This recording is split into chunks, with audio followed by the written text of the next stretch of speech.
প্রিয় যুবক ভাইরা, স্নেহের কচি কাচারা, মহান আল্লাহ জাল্লা জালালুহু আম্মা নওয়ালুহুর দরবারে শুকরিয়া আদায় করছি যে আল্লাহ সুবহানাহু ওয়া তাআলা এই ফিতনার জামানায় আমাদেরকে কোরআনের সামনে, কোরআনের মজলিসে, আল্লাহ পাকের ঘরের সামনে আমাদেরকে বসবার তৌফিক দান করেছেন। এই জন্য শুকরিয়া আদায় করছি, আলহামদুলিল্লাহ। দেখুন, নেক কাজের মধ্যে ওই ব্যক্তিরাই উপস্থিত হইতে পারে যে ব্যক্তির জন্য স্বয়ং আল্লাহ তাআলা কল্যাণ চান। সুবহানাল্লাহ। স্বয়ং আল্লাহ চান যে তার বান্দা মাফ পেয়ে যাক। মাফ চাওয়া আল্লাহ পাকের কাছে কাদা, এটা আমরা আজকে ভুলে গেছি যে আল্লাহ পাকের কাছে আমরা মাফ চাইব। অথচ আমাদের অবস্থা এমন যে আমরা গুনাহ করতে করতে, আল্লাহর নাফরমানি করতে করতে আমাদের উপরেই আমরা জুলুম করে ফেলেছি। কিন্তু মাফির চাওয়াটা আমাদের অবস্থা কম। কিন্তু এত গুনাহ করার পরেও আমাদেরকে আল্লাহ পাকের আযাব পাকড়াও করে না। কেন করে না জানেন? কারণ আমার আল্লাহ আমাদেরকে ভালোবাসেন। সুবহানাল্লাহ। এই উম্মতকে, এই নবীর উম্মতকে আল্লাহ তাআলা সবচেয়ে বেশি ভালোবাসেন। এই জন্য এই উম্মতকে হায়াত দিয়েছেন কম, কিন্তু বদলা দিয়েছেন অনেক বড়। সুবহানাল্লাহ। আমল করবে এক অংশ আমল করবে, আল্লাহ তাআলা বদলা দেন 10 থেকে 700 গুণ পর্যন্ত। সুবহানাল্লাহ। একটি নেকি করে বদলা, একটি নেকি নয়, কমপক্ষে 10 থেকে 700 গুণ পর্যন্ত আল্লাহ তাআলা বাড়ান। এরপরে আল্লাহ তার যে বান্দাকে ভালোবাসেন তার জন্য কোনো সীমা রেখা নাই। আল্লাহ পাক বলেন, আল্লাহু ইউযাইফু লিমান ইয়াশা। আল্লাহ তার যে বান্দার জন্য কল্যাণ চান, যে পরিমাণ দরকার সেই পরিমাণ আল্লাহ তার বান্দাকে মাফ করেন। সুবহানাল্লাহ। হাদিস শরীফের মধ্যে আল্লাহর হাবিব বলেন, কোন গুনাহগার বান্দা যখন গুনাহ করতে করতে আসমান আর জমিন পর্যন্ত ভরপুর করে ফেলে, আমার আল্লাহ তাআলা যখন তার বান্দাকে মাফ করতে চান, তখন আমার আল্লাহ তাআলা বান্দার আমল দেখেন না, বান্দার গুনাহ দেখেন না, বান্দার যোগ্যতা দেখেন না, বান্দার বংশ দেখেন না। মাফ করার সময় আল্লাহ তাআলা তার শান দেখেন। সুবহানাল্লাহ। এটি আমাদের জন্য সবচেয়ে বড় খুশখবরি কথা যে আল্লাহ তাআলা যখন তার বান্দাকে মাফ করেন, তখন বান্দার বদ আমলের দিকে আল্লাহ তাআলা লক্ষ্য করেন না। কি পরিমাণ আল্লাহ মাফ করতেছেন সেদিকে লক্ষ্য করেন না, কি পরিমাণ মাফ পাওয়ার উপযুক্ত সেদিকে আল্লাহ পাক লক্ষ্য করেন না। আল্লাহ মাফের সময় লক্ষ্য করেন আল্লাহর শানের দিকে, আল্লাহ পাকের কুদরতের দিকে, আল্লাহ পাকের ক্ষমতার দিকে। নাহলে যে পরিমাণ গুনাহ আমরা করি, এত সহজে তো আমাদের মাপ পাওয়ার কথা না। কথা ঠিক কিনা বলেন? গুনাহের কারণে আল্লাহ তাআলা কত জাতিকে পাকড়াও করেছেন, ধ্বংস করেছেন, এবং সেগুলো নসিহতের জন্য কোরআনে কারীমে আল্লাহ বয়ান করে দিয়েছেন। আল্লাহ তাআলা বলেন, কওমে আদকে আমি শায়েস্তা করেছিলাম, কওমে সামুদকে আমি শায়েস্তা করেছিলাম গুনাহের কারণে। কওমে লূত বিকৃত এক গুনাহের আবিষ্কারক ছিল, তাদেরকে আমি শায়েস্তা করেছিলাম। এই সব কথাগুলো আমি আমার হাবিবকে কোরআনে কারীমের মধ্যে জানিয়ে দিয়েছি, মানুষ যেন নসিহত অর্জন করতে পারে, তার থেকে যেন সবক নিতে পারে। এই জন্য আল্লাহ তাআলা সব কিছু কোরআনে কারীমে বর্ণনা করেছেন। কিন্তু আল্লাহ তাআলা উম্মতের বেলায় বলেন, রাসূল করিম সাল্লাল্লাহু আলাইহি ওয়াসাল্লাম যখন মেরাজে গেলেন, আল্লাহ তাআলা 3টা খাস বিষয় দান করেছেন তার উম্মতকে। সুবহানাল্লাহ। 3টি খাস বিষয়। ওই 3টি বিষয় বলা আমার উদ্দেশ্য না, ওই 3টি বিষয়ের মধ্যে একটি বিষয় হলো ব্যাপক আকারে আল্লাহ তাআলা বলেছেন যে নবী আপনার উম্মতকে ব্যাপক আকারে আমি আল্লাহ মাফ করে দেব। যেরকম সুবহানাল্লাহ। এটি একটি 3টি আল্লাহ তাআলা মূলত 14 দফা একটি কর্মসূচি সুসংবাদ আল্লাহর হাবিবকে দিয়েছিলেন। এটি ছিল অদূর ভবিষ্যতে মুসলিম উম্মাহ বিজয়ী এক কাফেলা আসবে সেদিকে। কিন্তু খুসুসান আল্লাহ রাসূল সাল্লাল্লাহু আলাইহি সাল্লাম যখন আত-তাহিয়াতু পড়েন আল্লাহ পাকের সামনে, তখন এই পুরা আত-তাহিয়াতু খতম করার পরে আল্লাহ তাআলা বলেন, আমি আপনাকে এবং আপনার উম্মতের জন্য 3টি বিশেষ বস্তু দান করলাম, যা ইতিপূর্বে কোনো নবীকে দান করিনি। যেরকম সুবহানাল্লাহ। তার মধ্যে একটি হলো যে আমি আপনার উম্মতকে শিরকের গুনাহ ব্যতি রেখে, একমাত্র শিরক ব্যতি রেখে ব্যাপক আকারে আমি আপনার উম্মতকে মাফ করার জন্য আপনার কাছে ঘোষণা করলাম। যেরকম সুবহানাল্লাহ। আল্লাহর হাবিব সেজন্য বলেন, আল্লাহ তাআলা যখন তার বান্দাকে মাফ করেন, তখন বান্দার গুনাহের জিন্দেগীর অবস্থার দিকে লক্ষ্য করেন না, আল্লাহ তাআলা লক্ষ্য করেন তার শানের প্রতি, তার কুদরতের প্রতি। আল্লাহ তাআলা তার শান দেখেন, আর বান্দা গুনার সাগরের মধ্যে ডুবমান থাকে, তখন আল্লাহ তাআলা তার বান্দাকে বলেন, বান্দা যাও আমি তোমার জিন্দেগীর সব গুনাহ খাতা মাফ করলাম, ওয়ালা উবালি, আমি আল্লাহ তোমার গুনাহের কোনো পরোয়া করি না। সুবহানাল্লাহ। কে বলেন? একটু জোরে বলেন। আল্লাহ বলেন, যে বান্দা আমি তোমার যোগ্যতা দেখলাম না, আমি তোমার মর্যাদা দেখলাম না, আমি তোমার বংশ দেখলাম না, আমি আমার কুদরত শান দেখলাম, আর তোমার জীবনের সব গুনাহ মাফ করে দিলাম, ওয়ালা উবালি, আমি আল্লাহ তোমার গুনাহের কোনো পরোয়া করি না। জোরে বলেন সুবহানাল্লাহ। অথচ আমাদের অভ্যাস তো আছে, আমাদের অভ্যাস আজ গুনার অভ্যাসে এমনভাবে পরিণত হয়েছে যে আমাদের অভ্যাসটা অনেকটা মাছির মতো। মাছি যেখানেই নাপাক দেখে সেখানে তাকে দাওয়াত দিতে হয় না, দল বেঁধে মুহূর্তের মধ্যে মশা মাছির দল আইসা নাপাকটাকে ঘিরে ফেলে। দুনিয়ার উম্মতের আজ এমন অবস্থান, গুনাহের কোনো জায়গা দেখলে তাকে দাওয়াত দেওয়া লাগে না, সুযোগ সুবিধা তৈরি করা লাগে না, কোনো ভালো ব্যবস্থাপনা লাগে না। গুনাহের জায়গা দেখলে চতুর্দিক থেকে মানুষ ওই গুনাহটাকে চতুর্দিক থেকে আইসা জমা হয়ে যায়। কথা ঠিক?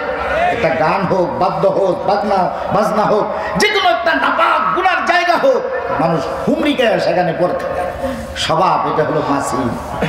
আর মৌমাছির স্বভাব হলো সে নাপাক জায়গার মধ্যে কখনো বসে না, যত কাঁটাদার ফুল হোক না ফল হোক না কেন, মধু সংগ্রহ করার জন্য ওই কাঁটাদার গাছে কষ্ট করে বসে গিয়া মধু সংগ্রহ করে, আর ওই মধুকে আল্লাহ তাআলা জান্নাতি পানীয় বস্তু হিসেবে ঘোষণা করেছেন। সুবহানাল্লাহ। আজকাল ইমানদারদের অবস্থা হয়েছে অনেকটা মাছির মতো, যে সব নাপাকের মধ্যে মুখ লাগায়। আর মৌমাছি সকল নাপাকের কাছে ধারে কাছে এসে যায় না। মুমিনের সিফত হওয়া দরকার ছিল মৌমাছির মতো, কিন্তু আজ দুনিয়াতে মুসলমানদের অবস্থা হয়ে গেছে অনেকটা নাপাক মাছির মতো। যেখানে নাপাক দেখে সেখানে মুখ লাগায়, যেখানে নাপাক দেখে সেখানে মুখ লাগায়, সেখানে লোক তার আকৃষ্ট করে থাকে। এটা করতে পারতাম, এটা করতে পারতাম, এটা করতে পারতাম, যেটা অনেকটা স্বভাবের দিক থেকে মাছের মতো। মুহতারাম হাজরিন, আল্লাহ সুবহানাহু ওয়া তাআলা তার বান্দাকে দুনিয়াতে প্রেরণ করেছেন। যেমন কোরআনের মাহফিলে আমরা আসি নাই, আল্লাহ আমাদেরকে প্রেরণ করেছেন। ঠিক এই পৃথিবীতে আমরা আসি নাই, আল্লাহ প্রেরণ করেছেন। বলেন তো কে প্রেরণ করেছেন? আরো যারা বলেন কেন?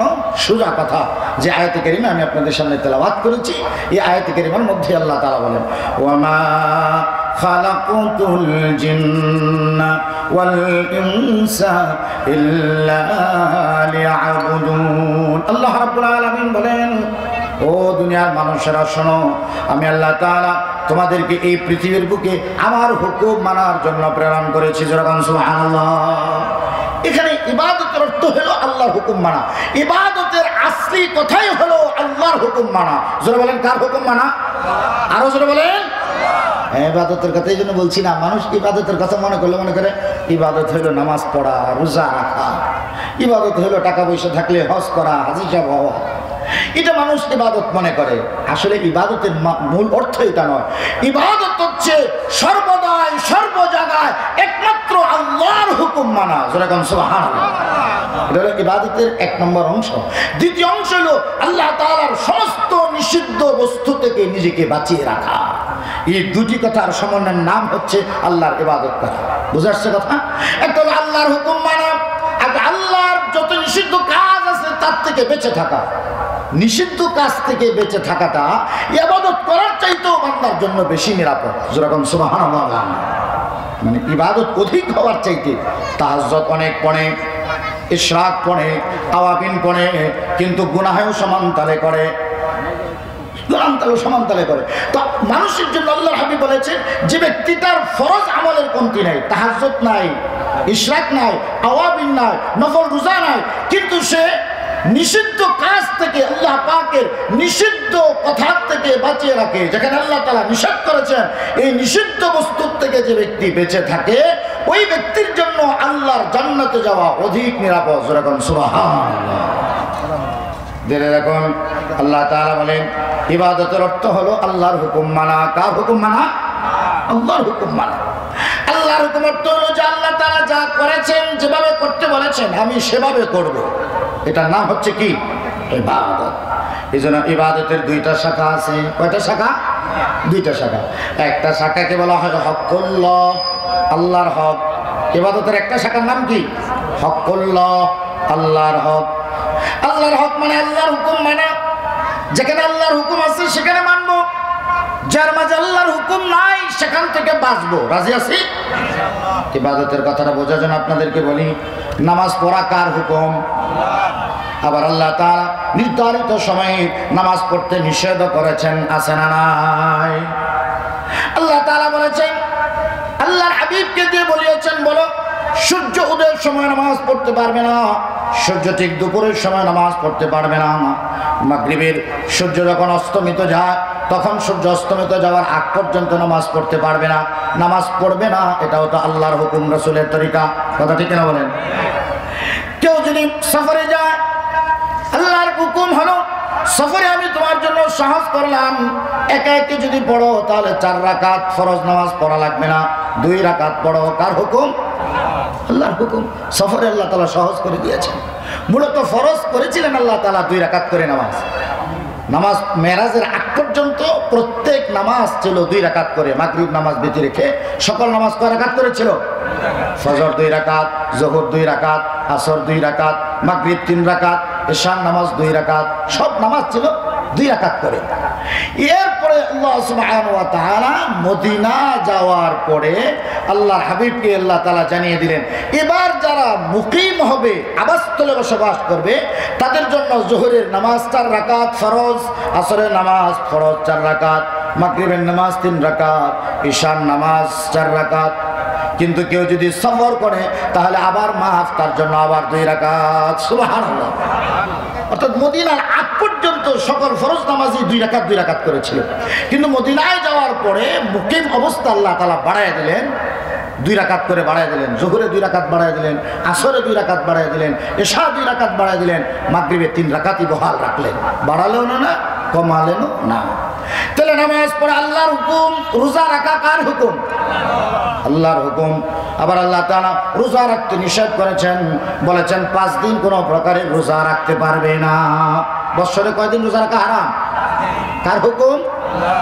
এখানে রোজা রাখা তো আল্লাহর হুকুম ছিল, কিন্তু 2 ঈদের নামাজ এবং আইয়ামে তাকবীরাতের 3 দিন রোজা রাখতে পারবে না। আল্লাহ তাআলা হারাম করে দিলেন। কেউ যদি বলে নামাজ এত বড় ইবাদত, আমি ছাড়বো না, এইগুলো সহ নামাজ পড়বো, তাহলে আল্লাহর হুকুম মানলো না ছাড়লো? আল্লাহর হুকুম মানলো না, সে নিজের মতো করে করলো। তাহলে এখানে উদ্দেশ্য মূলত সালাত নয়, উদ্দেশ্য মূলত রোজা নয়, সোম নয়, উদ্দেশ্য হচ্ছে আল্লাহর হুকুম মানা। আল্লাহ যেভাবে বলেছেন সেভাবে মানা, এটার নাম ইবাদত। সুবহানাল্লাহ। বুঝাইছে কথা? তাহলে আল্লাহর হুকুম মানাই হচ্ছে ইবাদত। আর ইবাদতের 1 নম্বর অংশের নাম হলো হকুল্লাহ, আল্লাহর হক। জোরে বলেন, কার হক?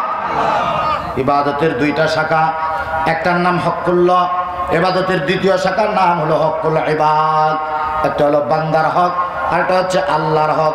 এই 2টি হকের সমন্বয়ের একটা অপূর্ব নাম হচ্ছে আল্লাহর হুকুম, আল্লাহর গোলামি করা, আল্লাহর ইবাদত করা। সুবহানাল্লাহ। একটা হচ্ছে হকুল্লাহ, ইবাদতের মূল শাখায় 2টি। অনেক মানুষ আছে হকুল্লাহ নামাজ পড়ে, হকুল ইবাদের ব্যাপারে তাদের কোনো খবর নাই, আছে না নাই? তাহলে ইবাদতের 2টি শাখা। আল্লাহর হুকুম মানা, আল্লাহর ইবাদতের করার অর্থ হলো 2টা কথা, 2টা ভাগ মানা। 1 নম্বর ভাগ হলো হকুল্লাহ, আল্লাহর হক মানা।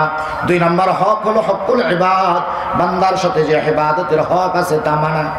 এজন্য আল্লাহর হাবিব বলেন, মানুষের 3 ধরনের গুনাহ হয়। 2 ধরনের গুনাহ আল্লাহ তাআলা কোন অবস্থাতেই মাফ করেন না। 1 ধরনের গুনার ব্যাপারে আল্লাহ তাআলার ইচ্ছা আছে। 1 নম্বর যে গুনাহ আল্লাহ কখনোই মাফ করেন না, ওই গুনার নাম হচ্ছে শিরকের গুনাহ। কিসের গুনাহ? হক। হকুল্লাহর 1 নম্বর হক হচ্ছে, আল্লাহ পাকের 1 নম্বর হক হচ্ছে যে আল্লাহর বান্দা আল্লাহর সাথে কাউকে শরীক করবে না। আল্লাহু আকবার। হকুল্লাহর মধ্যে 1 নম্বর হক কি? আল্লাহ পাকের সাথে কাউকে শরীক করবে না। এটা হচ্ছে 1 নম্বর হক, আল্লাহ পাকের সাথে কাউকে শরীক করবে না। যদি কোন আল্লাহর বান্দা আল্লাহ পাকের সাথে শিরিক করে, আল্লাহর হাবিব বলেন আল্লাহ তাআলা তার এই বান্দাকে কোনোদিন কখনোই মাফ করবেন না। বলেন নাউজুবিল্লাহ। বলেন না নাউজুবিল্লাহ। কোন অবস্থাতেই আল্লাহর সাথে শিরিক করবে না। এটা আল্লাহর হকের মধ্যে 1 নম্বর, যে বান্দা আল্লাহ তাআলার সাথে কোনো ক্রমেই শিরিক করবে না।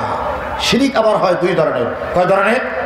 একটা হলো আল্লাহ জাতের সাথে শিরিক করা, আর একটা হচ্ছে আল্লাহ পাকের সিফাতের সাথে শিরিক করা। মানুষ নানান তরিকায় আল্লাহ পাকের সাথে শিরিক করে। নানান তরিকা ইবাদতের সুরতে মানুষ আল্লাহ পাকের সাথে শিরিক করে। আমাদের দেশে বহু প্রচলন আছে। এদেশে হাজারো লক্ষ লক্ষ মানুষ বিভিন্ন মাজার হাতে গিয়া শিরিক করে, আছে না নাই? বিভিন্ন মাজার হাতে গিয়া শিরিক করে থাকে, বিভিন্ন মাজারের দরবারে গিয়া সেজদা দেয়, আছে না নাই? বলেন কার? তাজমি সেজদা বলতে ইসলামী শরীয়তে তাজমি সেজদা বলতে কোনো সেজদা নাই, ইসলামী শরীয়তে নাই। মুহাম্মদুর রাসূলুল্লাহ সাল্লাল্লাহু আলাইহি ওয়াসাল্লামের শরীয়তে তাজমি সেজদা বলতে কোনো সেজদা নাই। এই কথাটা বোঝার জন্য একটি জিন্দা হাদিস আপনাদেরকে শুনাই। সাহাবায়ে কেরাম একবার দেখলেন বন্য প্রাণীরা আল্লাহ নবীর খেদমতে এসে সেজদা করে। কারা করে? উট, হরিণ, বিভিন্ন প্রাণী, এমনকি গাছ পর্যন্ত এসে আল্লাহর হাবিবকে সেজদা করে। সাহাবায়ে কেরাম দেখলেন বন্য প্রাণীগুলো আল্লাহর হাবিবকে সেজদা করে, আমরা তো আল্লাহর হাবিবের সাথেই থাকি, তাহলে আমরা কেন সেজদা করবো না? এই জন্য সাহাবায়ে কেরাম এসে প্রস্তাব করলেন, ইয়া রাসূলুল্লাহ, আমরা আপনাকে সম্মানের জন্য সেজদা করতে চাই। আল্লাহর হাবিব বলেন, খবরদার, এই কথা আর কখনো মুখে উচ্চারণ করবে না। সেজদা করার অধিকার একমাত্র আমার আল্লাহর, সেজদার প্রাপ্য হক হচ্ছে একমাত্র আল্লাহর। কার? সেজদা পাওয়ার অধিকার, সেজদা পাওয়ার হক একমাত্র আল্লাহ। দুনিয়াতে সেজদা করার কোনো হক তরিকা যদি থাকতো, তাহলে আমি দুনিয়ার স্ত্রীদেরকে বলতাম তারা যেন তাদের স্বামীদেরকে তাজিমের জন্য সেজদা করে। ইসলামী শরীয়তে তাজিমের সেজদা সম্পূর্ণ হারাম। সেজদা করার জায়গা হচ্ছে আল্লাহর ঘর, আল্লাহ পাকের জন্য। কিন্তু মানুষ মাজারে গিয়ে সেজদা করে, শিরিক করে কি করে না? আছে না? মুসলমান আল্লাহ পাকের জাতের সাথে করে না, কিন্তু আল্লাহর সিফাতের সাথে শিরিক করে। বিভিন্ন মাজারে গিয়ে সেজদা করে, মৃত ব্যক্তির কবরে সেজদা করে, বিভিন্ন পীরের পায়ের মধ্যে গিয়ে সেজদা করে, আছে না নাই? নিজের ঈমানকে বরবাদ করে। দেখুন অনেকে গিয়ে মাজারের মধ্যে দামি চাদর চড়ায়। গিলাপ আর চাদর যদি কোথাও ধরতে হয়, তাহলে একমাত্র আল্লাহর ঘর বাইতুল্লাহর গিলাপ ধরার জন্য আছে। দুনিয়ার এর চাইতে দামি গিলাপ আর কোথাও নাই। কথা ঠিক কিনা বলো? মানুষ আরো কত খারাপ, মাজার ধুয়ে ধুয়ে পানি খায়, আছে না নাই? পীরের পাও ধুয়ে পানি খায়, পীরের গোসল করে পীরের গোসলের দেওয়া পানি খায়। অথচ আল্লাহ তাআলা বলেন, দুনিয়াতে যদি কোনো পানি পান করতে চাও ফজিলতের জন্য, তাহলে এই পৃথিবীতে সবচাইতে দামি পানি জমজমের পানি আছে, পান করো। সুবহানাল্লাহ। যাও, এর চাইতে উত্তম কোনো পানি নাই। যেরকম না, সুবহানাল্লাহ, সবচাইতে বরকতের পানি। এখন সবাই বলবে, কয়জনের আমাদের হক আছে যে আমরা বাইতুল্লাহ গিয়ে জমজমের পানি খাবো? আল্লাহর হাবিব বলেন, হ্যাঁ আছে তোমার জন্য। তুমি যদি জমজমের পানি বাইতুল্লাহ যেতে না পারো, তাহলে 5 বার জমজমের পানির চাইতেও বড় ফজিলতের পানি আল্লাহ তাআলা তোমার জন্য দিয়েছেন। তুমি যদি 5 বার ওযু করো, আর ওযু করার পরে যে পানি থাকে, আমরা তো ওযু করি টেপে, 2টা পানি দাঁড়ায় পান করা মুস্তাহাব। কয়টা পানি? 2টা পানি দাঁড়ায় পান করা মুস্তাহাব। একটা হচ্ছে জমজমের পানি দাঁড়িয়ে পান করবে, আল্লাহু আকবার।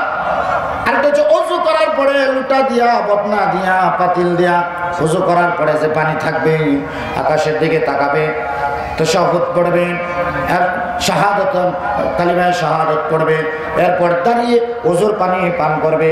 ওযুর পানি এত বরকত, এত ফজিলতপূর্ণ, যে ব্যক্তি উত্তম রূপে ওযু করে সুন্নত তরিকা, ওই পানিগুলোর দাম এত বেশি, বান্দার সমস্ত অঙ্গের গুণাগুলি পর্যন্ত শরীর থেকে ছেড়ে ফেলে দেয়। সুবহানাল্লাহ। কিন্তু দেখেন, ওযু করে না, জীবনে নামাজ পড়ে না, ওযুর পানি কি করে খাইতে হয় জানে না, পান করতে হয় কেমনে জানে না, কিন্তু ঠিকই মাজার ধুয়া মানুষ পানি খায়, পীরের পা ধুয়া পানি খায়, আছে না নাই? সম্পূর্ণ শিরক। এরপরে পীরের পায়ের মধ্যে গিয়ে চুম্বন দেয়। অথচ মুসলমানদের চুম্বনের জন্য আল্লাহ রেখে দিয়েছেন, যদি চুম্বন দিতে চাও, দুনিয়ার সবচেয়ে দামি পাথরের নাম হযরত আসওয়াদ, যাও হযরত আসওয়াদে গিয়ে চুমা খাও, তোমার শরীরের গুনাহগুলি মাফ হয়ে যাবে। সুবহানাল্লাহ। এরপর আরো বলেন, দুনিয়ার মানুষগুলো চাওয়া পাওয়ার জন্য মান্নত করে। আল্লাহর নামে মান্নত নাই, বাবার নামে মান্নত আছে না নাই?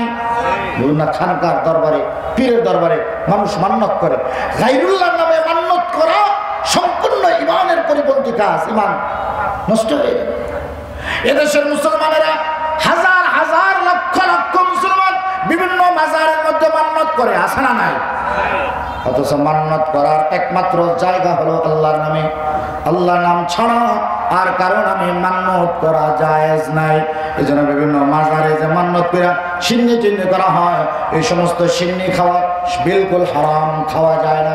কারণ এগুলো জবাই করা হয় বিভিন্ন পীরের নামে মান্নত করে, বিভিন্ন দরগার নামে মান্নত করে, নাউজুবিল্লাহ বলে, বিভিন্ন দরগার নামে করা হয়। এরপরে দেখবেন অনেকে পীরের দরবারে অত্যন্ত আদবের সাথে দাঁড়ায়, পীরের দরবারে আদবের সঙ্গে দাঁড়ায় ঘুরেও যায় না, পিছনে পিছনে হাত বেঁধে পিছনে পিছনে দাঁড়ায়। কিন্তু দেখবেন এই মানুষগুলি যখন নামাজে দাঁড়ায় তখন নামাজের মধ্যে দাঁড়ানোর কোনো আদব নাই, খাজ্জানি চুলকানি সব আছে না নাই? দেখবেন নামাজে দাঁড়াইতেছে, মশা মারতেছে, চুলকাইতেছে, পিটকা যেতেছে, চুলকাইতেছে, কত ধরনের চুলকানি। অথচ আদবের সঙ্গে দাঁড়ানোর একমাত্র জায়গা হচ্ছে আল্লাহর সামনে। আল্লাহ পাকের সামনে যখন দাঁড়াবে অত্যন্ত আদবের সাথে আল্লাহ পাকের সামনে দাঁড়াবে, আছে না নাই? আমাদের দেশে অনেক, আজকাল তো অনেক স্রোতের বক্তা বের হয়েছে।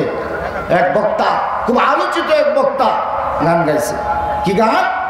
আল্লাহর দন নবীর দিয়ে আল্লাহ গেলেন গায়েব হয়ে, নবীর দন খাজায় পেয়ে বইল গিয়া আজমিরে, কেউ ফিরে না খালি হাতে গেলে খাজার দরবারে। নাউজুবিল্লাহ বলে। এই যে সমস্ত কথা, এগুলো কথাকে আবার কৌশলে বলে, এগুলো মারফতি কথা, এগুলো মানুষ বুঝবে না। শিরকের মতো মারাত্মক কথা কখনো মারফত হতে পারে না, কথা ঠিক কিনা বলেন? আল্লাহর হুকুমের সামনে আর কোনো মারফত নেই। যে ব্যক্তি ভাবে খাজা বাবা কিছু দিতে পারে, তার ঈমান কখনোই থাকবে না। স্পষ্ট কি আল্লাহ কোরআনে কারিমে বলেছেন, ওয়া ইযা সাআলতা ফাসআলিল্লাহ। আল্লাহ তাআলা বলেন, বান্দা যদি তোমার কিছু চাওয়ার থাকে দুনিয়ার আর কোথাও কারো কাছে চাইতে হবে না, আমার কাছে চাও, আমি আল্লাহ তোমার সকল চাওয়া পূরণ করে দেব। সুবহানাল্লাহ। যদি চাইতে হয় কার কাছে চাইতে হবে? বলেন না কার কাছে? কার কথা? কার কথা? ওয়া ইযা সাআলতা ফাসআলিল্লাহ। আল্লাহ বলতেছেন কিছু চাওয়ার থাকলে আমার কাছে চাও। খবরদার মাজারে ঘাটে গোটে কোথাও গিয়ে দাঁড়িয়ে কোনো খাজা বাবার দরবারে গিয়া দাঁড়াবে না, কারো কাছে চাইবে না। খবরওয়ালাকে বড় জোর তুমি গিয়া সালাম দিতে পারো, জিয়ারত করতে পারো, সূরা ফাতিহা তেলাওয়াত করতে পারো, সূরা ইখলাস তেলাওয়াত করতে পারো, সূরা থেকে সূরা তেলাওয়াত করতে পারো, সূরা ইয়াসিন তেলাওয়াত করতে পারো। খবরওয়ালার কাছে কিছু চাইতে পারবে না। খবরের কাছে চাওয়া কোনো জায়গা নয়, চাওয়ার জায়গা একমাত্র কে? আল্লাহ। এজন্য আল্লাহ বলেন, ওয়া ইযা সাআলতা ফাসআলিল্লাহ। কোন কিছু চাইতে হলে আমি আল্লাহর কাছে চাইবে। ওয়া ইযিসতাআনতা ফাসতাইন বিল্লাহ। যদি কোনো সাহায্য লাগে, দুনিয়ার কেউ সাহায্য করে তোমার কিছুই করতে পারবে না। আমার আল্লাহ যদি ফয়সালা না করেন, তাহলে তুমি যদি তোমার কোনো সাহায্য লাগে একমাত্র আমার আল্লাহর কাছে চাইবে। কার কাছে? আরো জোরে বলে, আল্লাহর কাছে। তাহলে হকুল্লাহর এক নম্বর হক হলো আল্লাহ পাকের সাথে শিরিক না করা, না আল্লাহর জাতের সাথে, না আল্লাহর সিফাতের সাথে।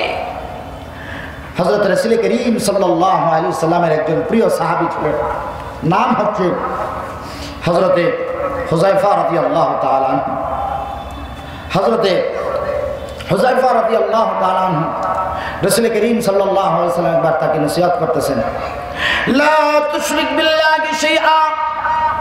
শোনো শোনো, আমি তোমার নসিহত করি, আমি তোমাকে বড় মহব্বত করি, সন্তানের মতো তোমাকে মহব্বত করি। হুজুর অনেক সময় সফরে থাকে, আল্লাহ রাসূলের সাথে সাথী করতেন। মানুষ সফরে গেলে কারে সাথী করে? যারা সবচেয়ে বেশি ভালো লাগে, মহব্বত করে, তারে মানুষ সফরে সাথী করে। চলো দূরে সফরে যাচ্ছি, তুমি আমার সাথে চলো। আল্লাহর হাবিব যখন কখনো সফরে যেতেন, তো আল্লাহ নবীর এই সাহাবীকে তার সাথী করতেন। তো রাসূল করিম সাল্লাল্লাহু আলাইহি সাল্লাম এক সময় তাকে নসিহত করতেছেন, বলতেছেন, ও হুযায়ফা শোনো, আমি তোমারে এক নম্বর নসিহত করি, লা তুশরিক বিল্লাহি শাইআ। খবরদার আল্লাহ তাআলার সাথে কখনোই কোনো অবস্থাতেই শিরিক করবে না। ওয়া ইন কুতিলতা আও হুররিতা। যদি তোমার কখনো কেটে টুকরা টুকরাও করা হয় অথবা জ্বলন্ত আগুনের মধ্যে তোমাকে জ্বালাইয়া পোড়াইয়া ছাইকায় করে দেওয়া হয়, খবরদার কোনো অবস্থাতেই আল্লাহর সাথে শিরিক করবে না। সুবহানাল্লাহ, সুবহানাল্লাহ। কোনো অবস্থাতেই আল্লাহর সাথে শিরিক করবে না। যদি তোমাকে কেটে টুকরা টুকরাও করা হয় অথবা তোমাকে জ্বলন্ত আগুনে পোড়াইয়া ছাই করা হয়, তারপরেও আল্লাহর সাথে শিরিক করবে। কোরআনে কারীমে একটি ঘটনা আছে, তার নাম হলো আসহাবুল উখদুদ। আগুনে পোড়ানো, গর্তের মধ্যে বিশাল আগুন জ্বালিয়ে একদল মানুষকে আগুনে পোড়ানো হয়েছিল। তাদের সামনে প্রস্তাব করা হয়েছিল, কেউ যদি আল্লাহর সাথে শিরিক করে তাহলে তাকে ছেড়ে দেওয়া হবে, আর যদি শিরিক না করে তাকে আগুনে পোড়াইয়া ছাই করা হবে। বিশাল একদল মানুষ। কোরআনে কারীম সেই ঘটনাটা কোরআনে কারীমে আল্লাহ তাআলা সূরা বুরুজে বর্ণনা করেছেন। এটার নাম হচ্ছে আসহাবুল উখদুদ। একটি চমৎকার ঘটনা। কিন্তু শত শত হাজার হাজার মানুষ একসঙ্গে আগুনে পুড়ে আগুনের মধ্যে ঝাঁপ দিয়েছে। এমনকি মা তার কুলের শিশুকে নিয়ে আগুনে ঝাঁপ দিয়েছে, কিন্তু আল্লাহর সাথে শিরিক করে নাই। যেরকম সুবহানাল্লাহ। একটি লম্বা ঘটনা, এত লম্বা ঘটনা তো ভাবে বলা যাবে না, শুধু টাচ দেওয়ার জন্য বলছি যে এক যুবক ঈমান এনেছিলেন আল্লাহর প্রতি। তখন জমানার মধ্যে নবুয়ত ছিল হযরত ঈসা আলাইহিস সালাতু ওয়াস সালামের। তখন রাসূল করিম সাল্লাল্লাহু আলাইহি ওয়াসাল্লাম আসেননি। তখন ওয়াহদানিয়ত এক আল্লাহ। তখন খ্রিস্টানদের মধ্যে নানান গ্রুপ ছিল। একদল সরাসরি হযরত ঈসা আলাইহিস সালামকে খোদা মনে করত, আরেকদল খোদার সন্তান মনে করত। কিন্তু যারা হক ছিল তারা আল্লাহর সাথে কাউকে শরীক করত না। তো এই যুবক ওই এক পাদ্রীর কাছ থেকে ঈমান এনেছে। রাষ্ট্রপ্রধান ঘটনাক্রমে জানতে পেরেছে, তো তাকে মারার জন্য হাজারো চেষ্টা করেছে, মারতে পারেনি। অবশেষে এই যুবকটি প্রস্তাব করলো যে আপনি আমারে তো মারার অনেক চেষ্টা করেছেন, পাহাড়ে উঠে মারতে চেয়েছেন, আপনার মানুষগুলো মরে গেছে, আপনি আমারে মারতে পারেন নাই। সমুদ্রের অতল গভীরে আমাকে নিক্ষেপ করে হত্যা করতে চেয়েছেন, মারতে পারেন নাই, আপনার লোকগুলো মারা গেছে। আপনি যদি আমাকে শহীদি করতে চান তাহলে আমার একটা শর্ত আপনি মেনে নেন। তো বাদশা বলে, কি শর্ত তোমার? বলে, আপনি আমাকে এভাবে মারতে পারবেন না, মারার জন্য একটা দিন তারিখ নির্ধারণ করেন, একটা ময়দান, একটা জায়গা নির্ধারণ করেন, আর আমার মৃত্যুর দৃশ্য দেখার জন্য শহরের সমস্ত লোককে দাওয়াত করেন। এটা হচ্ছে এই বাচ্চাটির, এই যুবকটির প্রস্তাব। তো বাদশা মনে করলো এটা তো আমার জন্য অনেক বড় সুবিধা। জালিম সবসময় মনে করে তার সুবিধার কথা, কিন্তু আল্লাহ তাআলা জালিমদের সব সুবিধা সবসময় দেন না। জালিমরা এক পক্ষে সুবিধা মনে করে, আল্লাহ তাআলা ওই সুবিধাকে মুমিনদের জন্য সুবিধা বানায় দেন। জালিমের জন্য অসুবিধা হয়ে যায়, মুমিনদের জন্য সুবিধা হয়ে যায়। সুবহানাল্লাহ। কোরআনে কারীমে আল্লাহ তাআলা এই কথাটি এভাবে বলেছেন, ওয়া মাকারু ওয়া মাকারাল্লাহ আল্লাহু খায়রুল মাকিরিন। দুনিয়াতে জালেম যারা, ষড়যন্ত্রকারী যারা, তারা সবসময় সুযোগ সুবিধা তালাশ করে, কিন্তু আল্লাহ তাআলা বলেন কখনো জালেমদের সুযোগ সুবিধা সবসময় জালেমদের কাছে থাকে না। আমি আল্লাহ তাআলা তাদের ষড়যন্ত্রের জাল ছিন্ন করে জালেমদের জন্য অসুবিধা বানিয়ে দিই, আর মুমিনদের জন্য সুবিধা বানিয়ে দিই। যেরকম সুবহানাল্লাহ। কে করেন? আরো যেরকম। যুবকটি প্রস্তাব করলো যে আমাকে মারার জন্য একটা ময়দান ঠিক করেন, একটা জায়গা নির্ধারণ করেন, আর সবাইকে দাওয়াত দিয়ে একত্রিত করেন। আলেম মনে করলো এটা তো আমার জন্য অসুবিধা, মানুষ দেখো যে আমার কথা না মানলে কি কঠোর শাস্তি আমি দিতে পারি, তাহলে মানুষ ভয়ে আর কেউ আমার হুকুম তরক করবে না। এটা কে মনে করেছে? জালেম। যে এটা তো আমার জন্য সুবিধার প্রস্তাব, লোকেরা দেখুক যে আমার কথা না মানলে আমি কি কঠোর শাস্তি দেই, তাহলে আমার দুশ্মনও মারা যাবে, আর মানুষও আমার অবস্থার কথা দেখে আমাকে ভয় করে আমাকে মানবে। বাদশার দিন তারিখ নির্ধারণ করল, জায়গা নির্ধারণ করে শহরের সমস্ত লোককে দাওয়াত দিল। এবার বাদশা ওই ছেলেটাকে শুরুতে চড়ে আসে তীর নিক্ষেপ করতে লাগলো, কিন্তু একটা তীরও বাচ্চার গায়ে আঘাত করতে পারে নাই। আল্লাহু আকবার। বাদশা বলতেছে, তুমি তো আমাকে ধোঁকা দিয়েছো, তুমি যেভাবে বলেছিলে আমি তো তাই করেছি, তো তুমি তো আমি তো তোমাকে মারতে পারতেছি না।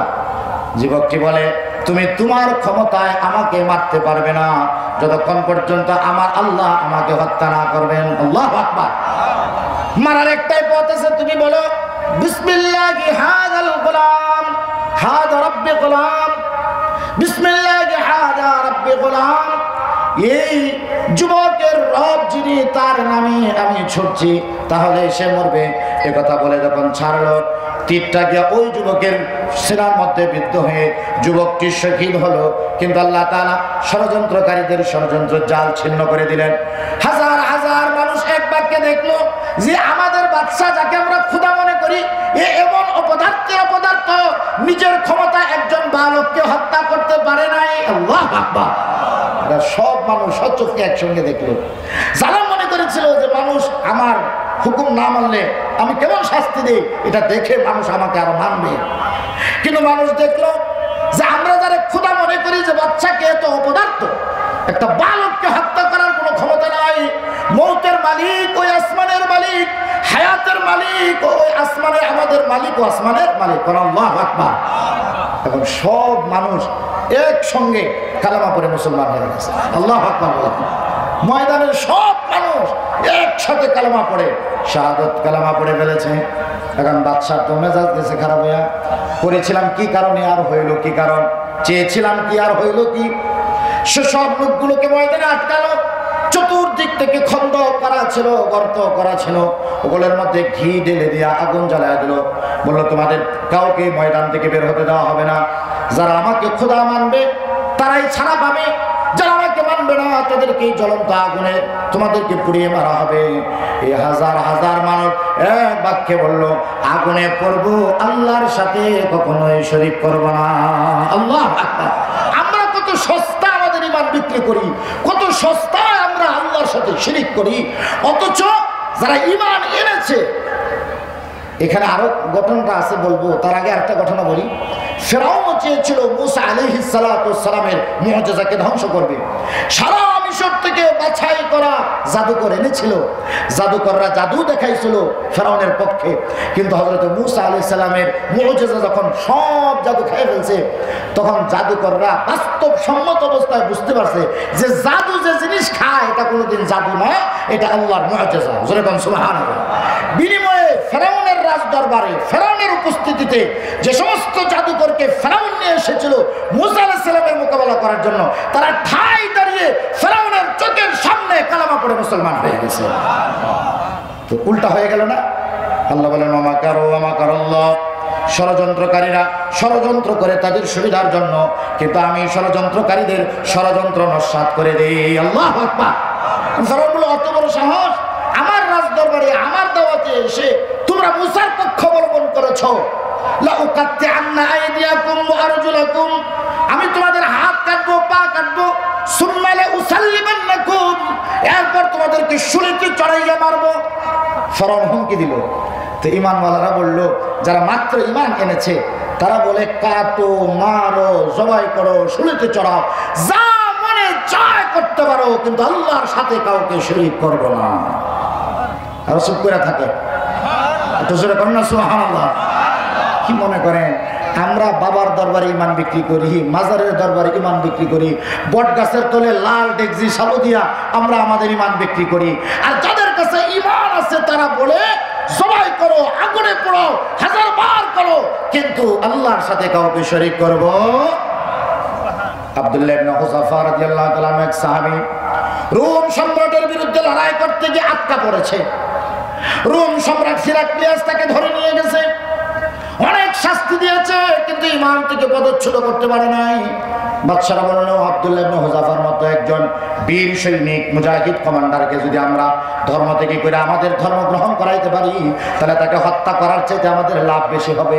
এটা খ্রিস্টানদের লাভ। খ্রিস্টানের মন্ত্রী বলা গেল যে আব্দুল্লাহ ইবনে হুযাফা নওজোয়ান, তরুণ, আরবীয় যুবক, তার গায়ে যে শক্তি আর যে যুদ্ধ কৌশলতা আছে, এর হত্যা না করে যদি আমরা খ্রিস্ট ধর্ম গ্রহণ করাতে পারি, তাহলে হত্যা করার চাইতে আমাদের লাভ বেশি।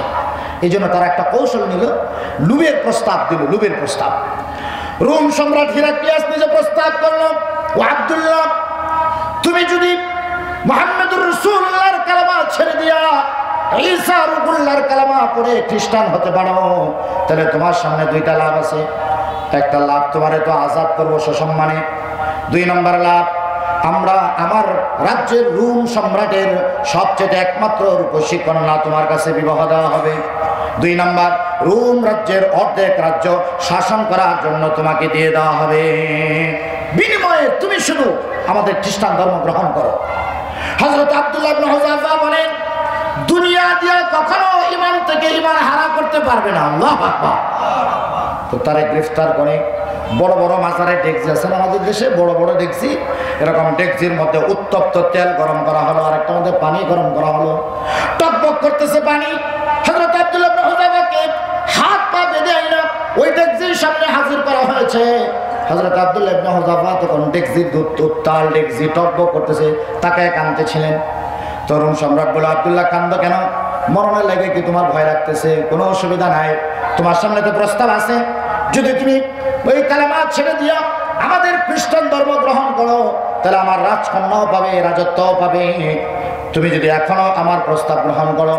আব্দুল্লাহ ইবনে হুযাফা বলে, হাম্ম কোথাকার? তুমি ভাবতেছো মৃত্যুর ভয়ে আমি কাঁদতেছি?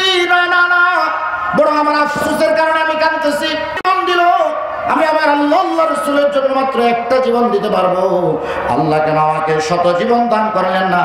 এই উত্তাল আগুনের ভিতরে একবার নয় 1000 বার আমি আমার আল্লাহর জন্য শহীদ করতাম। সুবহানাল্লাহ। প্রিয় হাজিরিন, এটার নাম হচ্ছে ঈমান।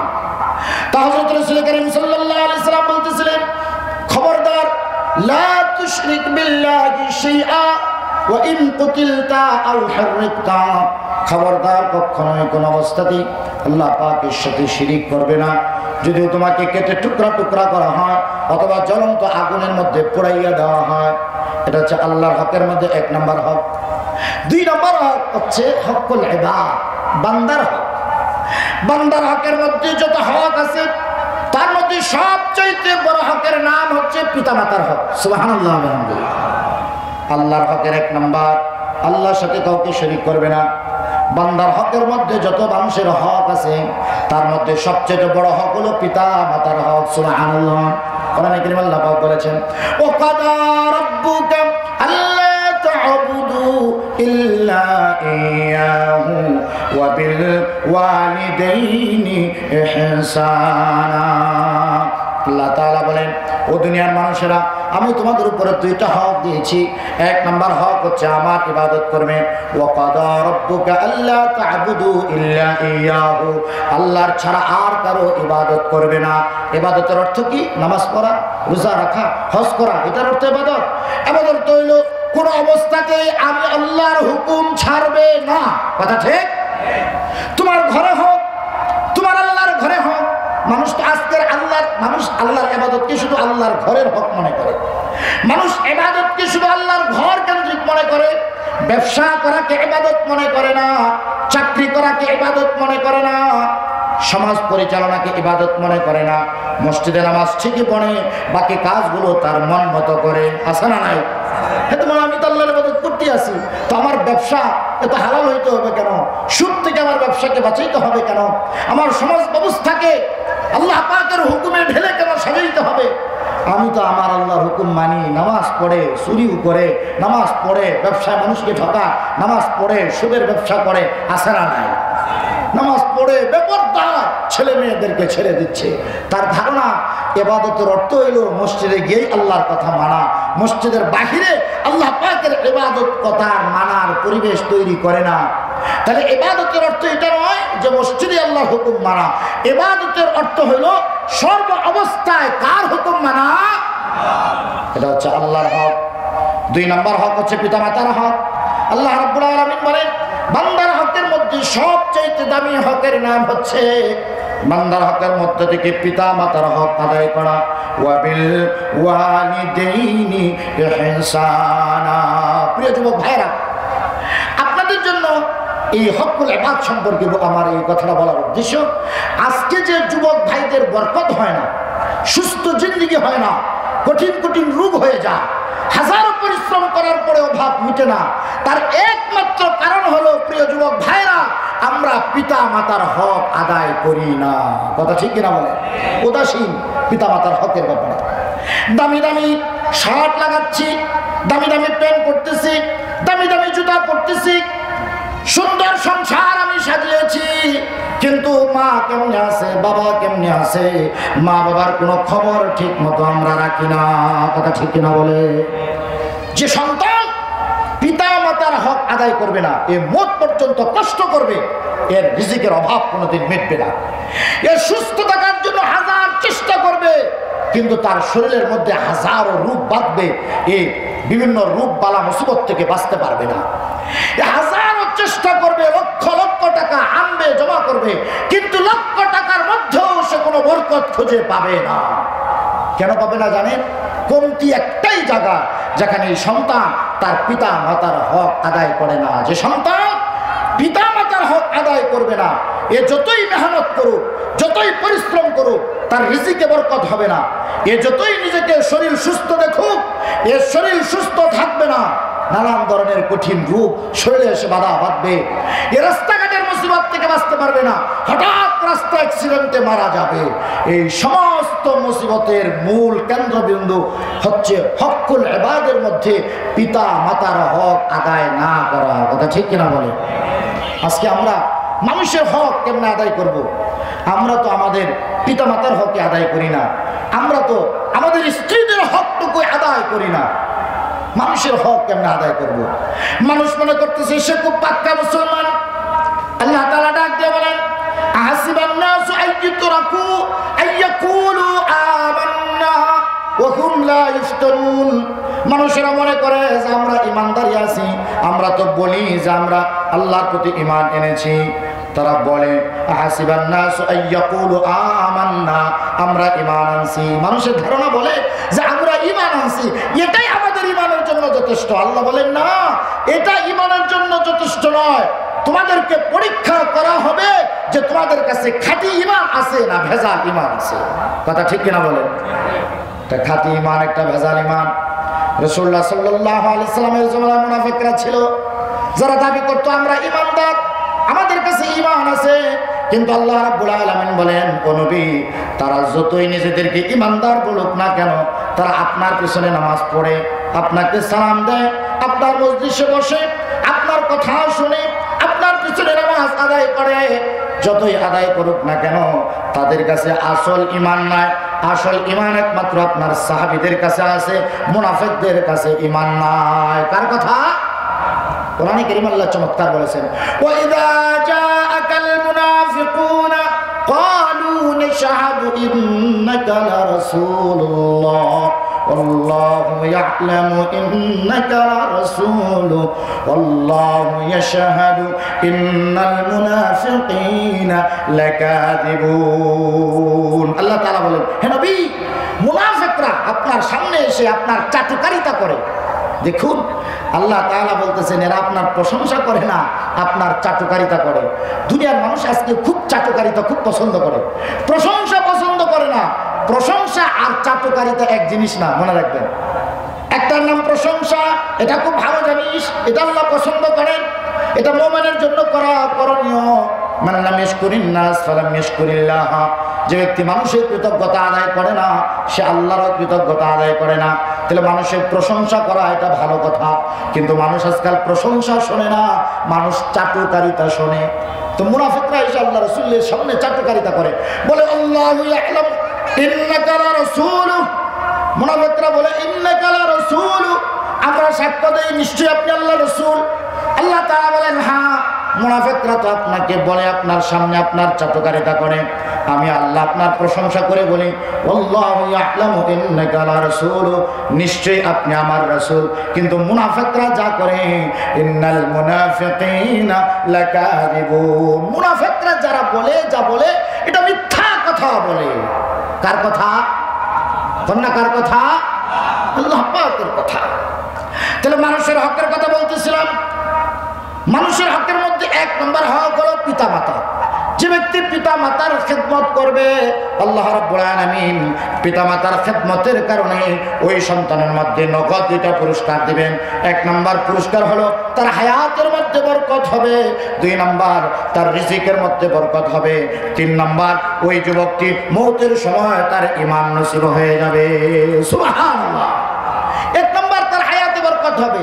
বরকত এটা আরবি শব্দ, এর অর্থ ব্যাপক। বরকতের অর্থ কি? বরকত হলো যে ব্যক্তি আল্লাহ পাকের হুকুম মোতাবেক পিতামাতার খেদমত করবে, তার হায়াত যদি 40 বছর হয়, 40 বছরে এমন কাজ করবে যে আরেকজন 100 বছরেও সে কাজ করতে পারবে না। যেরকম সুবহানাল্লাহ। এটার নাম হচ্ছে হায়াতের বরকত। রিজিকের বরকতের অর্থ কি?